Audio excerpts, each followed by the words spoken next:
Welcome back to Movie Recaps. Today I will show you an action, thriller, sci-fi film from 2006, titled Children of Men. Spoilers ahead. Watch out and take care. The year is 2027. For almost 2 decades, humanity has been incapable of reproducing and it's now on the brink of extinction. This has caused society to collapse. The United Kingdom is one of the few remaining nations with a functioning government, which has caused a wave of refugees to illegally enter the nation. This has brought the army to patrol the streets, catching immigrants for imprisonment or even execution. The story begins when our protagonist, Theo Farron, enters a bakery to get some coffee and hears the news on the TV. The youngest person in the world passed away. After years of struggling with his celebrity status his age had earned him, he was attacked by a fan for not wanting to give out his autograph.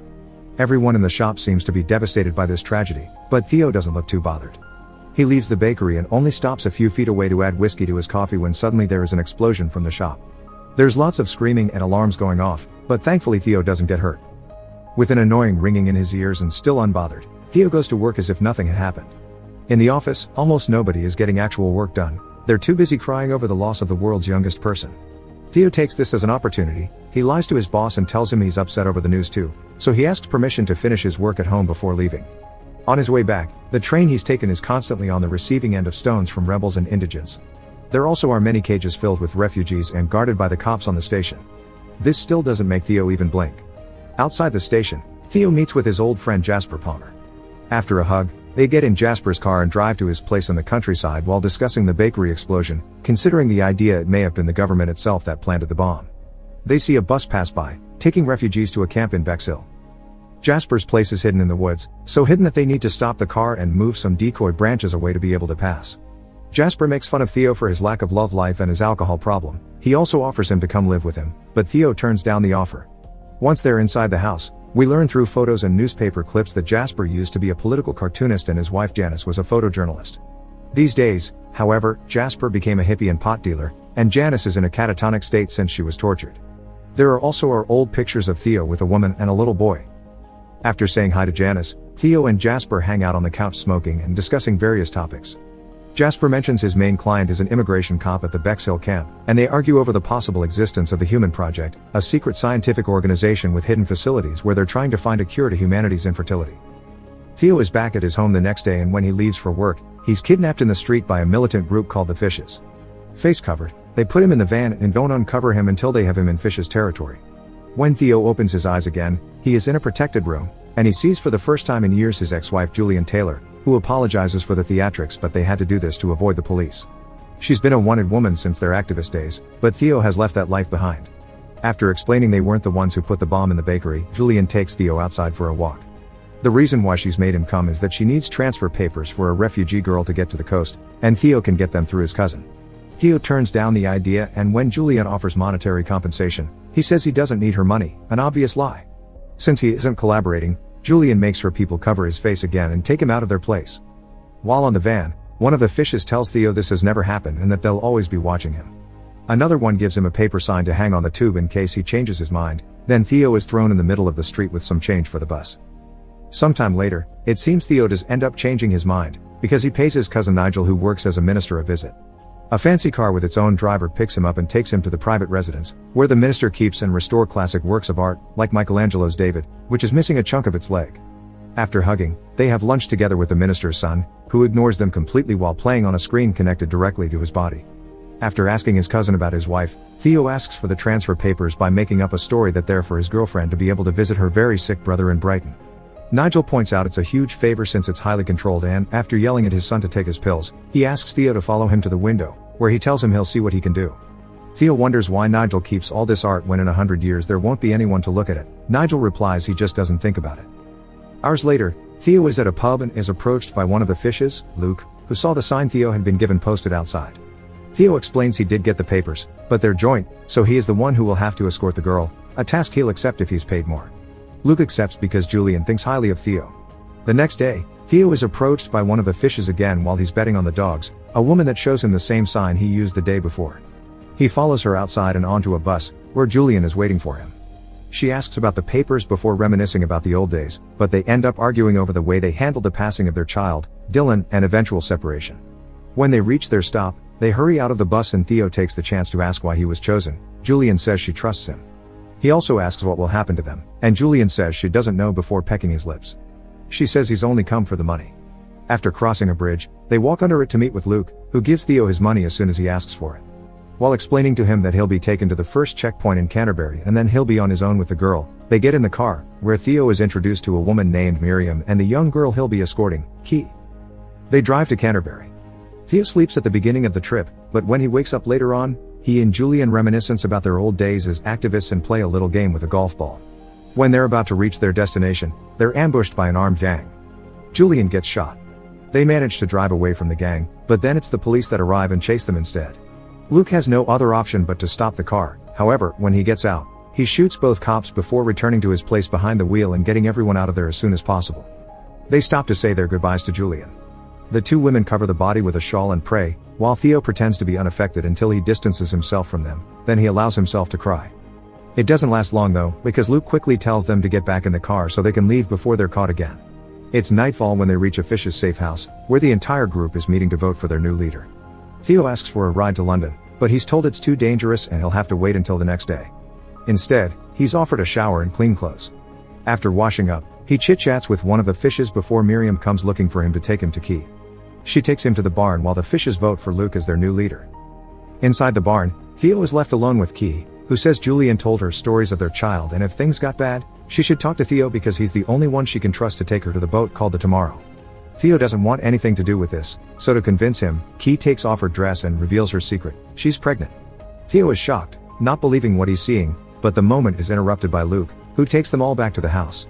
They watch the news on the TV. Julian's body has been found, and they're now looking for the people that were with her in the car. The police think they'll be able to identify them soon. An argument starts then about what they should do with Key. The Fishes don't want to make her public because the government will take her baby away, but Theo thinks she needs proper care.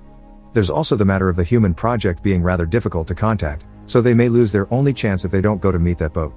Key decides to stay and have her baby in the safe house, but she still wants to be taken to the Tomorrow after her baby is born. Later that night, Theo can't sleep, so he is awake to hear the noises of people arriving outside. He sneaks around to secretly learn what's going on. It's the people that attacked them earlier. The ambush had been Luke's plan so he could become the leader and take control of the baby to use it as a political tool in their revolution. Theo won't allow this, so he rushes to Key's and Miriam's bedroom to tell them what's going on and help them escape. They sneak outside and while hiding from the guards, they carefully approach each car. They disable two of them and enter the third one, which won't start. Theo gets off and starts pushing it, gaining the attention of the Fishes. Theo gets back in the car, which still doesn't start but at least is moving thanks to the fact they're going downhill. The men are going after them but aren't allowed to shoot because the girl is in the car, so they try to grab them through the window, but Theo and Miriam push them away. The car stops once more mid-hill. Theo gets out to push it again. It gets it moving, but it also gives the chance for one of the Fishes to catch up with them and point his weapon at Theo, who pushes him off by hitting him with the door. At the base of the hill, the car gets stuck in mud, so Theo gets out to push while Miriam jumpstarts it. It takes her a few tries but the car does end up working, so well in fact Theo has to run after it to get back inside. Miriam stops it for him and with Theo back with the women, they manage to escape the farm. Theo tells Miriam he knows of a place where they can hide and takes them to Jasper's house, who receives them with open arms. While having dinner, they discuss their options. The Human Project's boat will have 2 stops, and neither of them looks good. Winsmore is too far away to make it there in time, and the Bexhill is the refugee camp. Jasper thinks that's the solution, and tells them to eat while he gets some things ready. The next morning, Miriam is outside practicing something similar to yoga and Key is braiding Janice's hair. Theo approaches her and asks her about the pregnancy. She's 8 months pregnant and she doesn't know who the father is. At that moment, Jasper returns with a plan. The group can go to the Bexhill camp and meet with Jasper's cop buyer, who will smuggle them inside so they can get to their boat. Key accepts this plan. Night falls. While Theo is having a drink, he hears the others sharing a smoke and chatting. Jasper tells the women the story of how Theo and Julian met, as protesters in the middle of a rally by chance, and their relationship took a bad turn when they lost their kid to the flu pandemic. Not being able to hear more of it, Theo leaves them to their chat and goes to bed. The next morning, everyone's woken up by the alarm. The Fishes have found them. Jasper gives Theo the instructions of how to contact Sid, then sends him to the car with the women, refusing to go with them.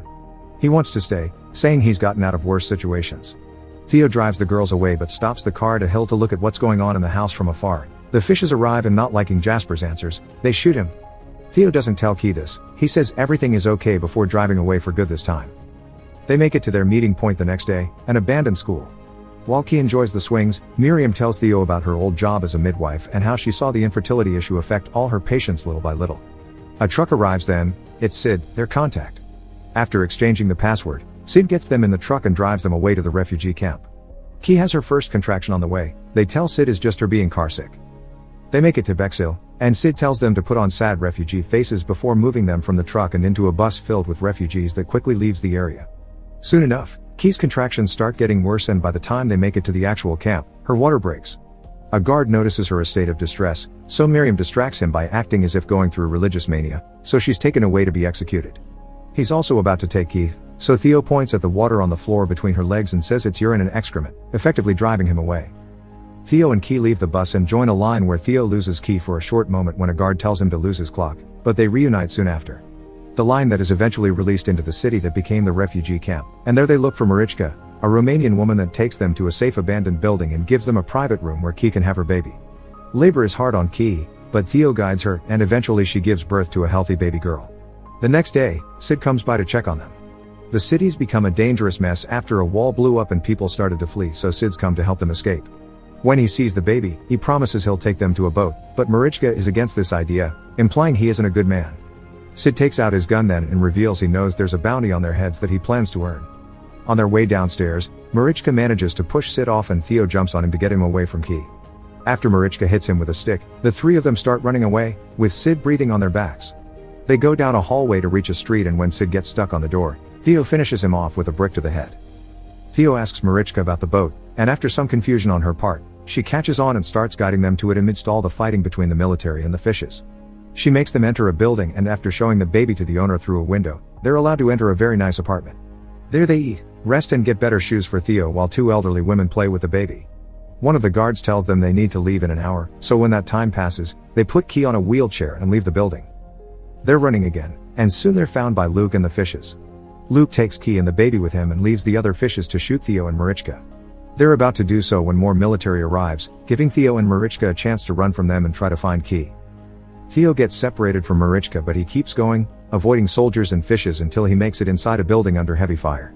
After climbing various stairs, he finally finds Key and her baby near Luke, who is trying to convince them of his good cause when a bomb goes off in the building, ending his life.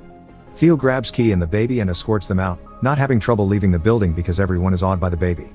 The refugees touch them as if they were a vision, and when they are stopped by the fishes, they also let them pass. While leaving the building, the soldiers who enters notice the baby and starts yelling to stop the firing so they can let them pass. As they walk away, everyone outside stare at them in shock, but the fire resumes when the trio is far enough from the building. They quickly get back to the building entrance where they had been captured and reunite with Marichka, who finally takes them to an underground passage where their boat is waiting for them. After refusing to join them, Marichka pushes the boat and sends them to the sea. Theo rows until they make it to the buoy that will serve as their rendezvous point. While waiting, Key notices blood on the boat and Theo tells him it's his. He's been shot, but he's fine. When the baby starts crying, Theo teaches her to burp her, and Key decides then that she will call her daughter Dylan, after Theo's child. It is then that Theo loses consciousness and perhaps even passes away exactly as the Tomorrow arrives to take Key and Dylan to safety. Make sure to subscribe and turn on notifications so you can watch more videos like this. Thanks for watching.